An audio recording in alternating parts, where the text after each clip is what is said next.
Hello, this tutorial is an addendum to the one that I recorded this morning when I was rushing to get out the door. I wanted to hurry up and help someone, and I've thought of a few more helpful tips to share. And so this is the mock-up that you're looking at, and what we are trying to do is make this more white and to take out the yellow and warm colors, even though it's kind of pretty this way. Uh, they want the mock-up to be more white.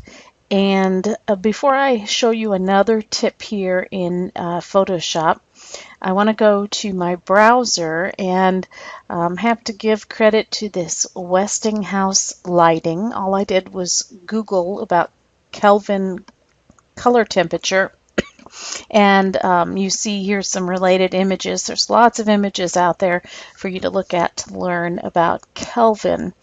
But the goal is to get the images the best in your camera. Now, I am lazy. I honestly will just come into Photoshop and fix it. Rather than get it right in my camera, but I know the right way is to do it right in your camera. And especially if you're going to be doing a lot of these mock-ups, you might want to take the time to get your light bulbs correct. And this is a tip that I actually learned myself just last year. Light bulbs, when you go to the store and you are shopping for light bulbs and you see soft white and all these other names describing the bulbs, those are just whatever that company decided to use to describe their bulb. What you need to do is actually look at the package and look for the Kelvin numbers. Kelvin numbers, if they are between 2000 and 3000 Kelvin, your lighting is going to be warmer, it's going to be more yellow.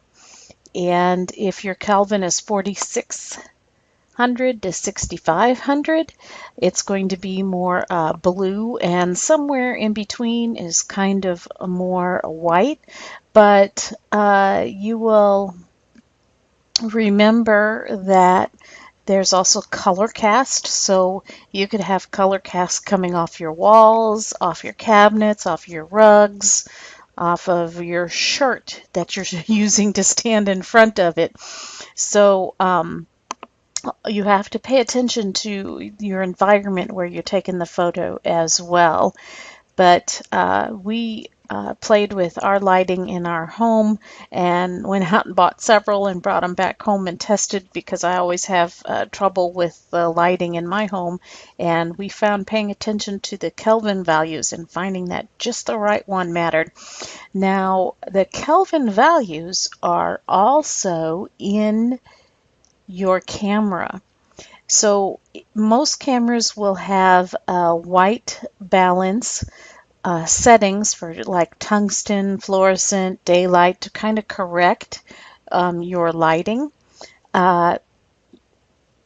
When you have a warmer, you see this is orange and this is blue. When you have a warmer color, you need to add blue to it, because they're opposite on the color wheel. So when you think back to mixing paints in elementary school, the to change the color, you got to add the opposite of it on the color wheel. And if your lighting is cooler, you need to add more orange. Well, the Kelvin is in DSLR cameras as well in the manual settings, and you can actually go and put any range that you can imagine, well, up between a minimum and a maximum, into your DSL cameras to get it correct. Now, this video, if you come to my website and go to My Corner Online, the tutorials drop-down menu, and then you're going to see photography. So click on that and then come to lesson 8B. This is also a download where you can customize this to fit your camera. So you have a little guide that you could carry around with your camera and watch this video. And so back here to tips, go watch the other video to see how we utilize the new adjustment layer for color balance. And we also used hue and saturation.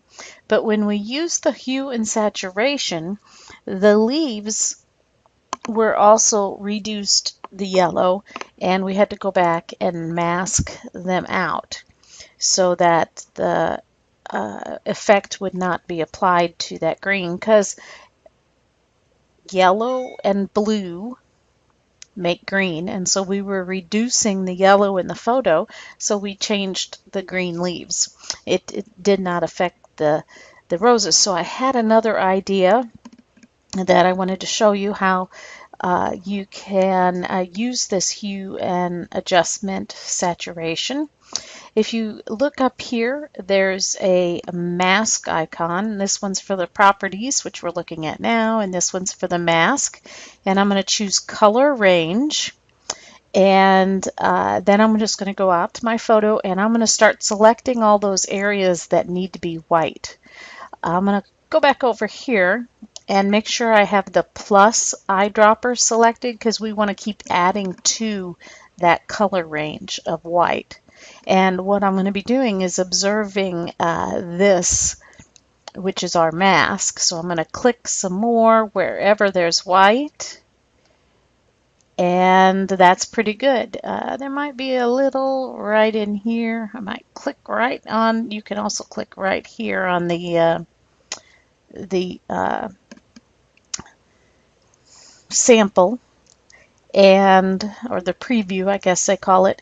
Now fuzziness, see, I can bring it back. Fuzziness kind of makes the color range broader and narrower. So right now it's very narrow. It's selecting very few. So you can also move fuzziness until just there. The area that is the flowers is masked out. That's what I'm trying to say. So I'm going to click OK. Then I'm going to click up here and go back to the properties of this adjustment layer. And just as we did before, I'm going to go into my yellows and I'm going to desaturate it.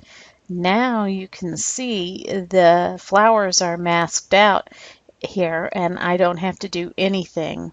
I can take that yellow all the way down, and now I have a very nice white background. So I wanted to add that tip for you, and now I think it's beautiful. I would use this as a mock-up myself. Have fun playing, guys.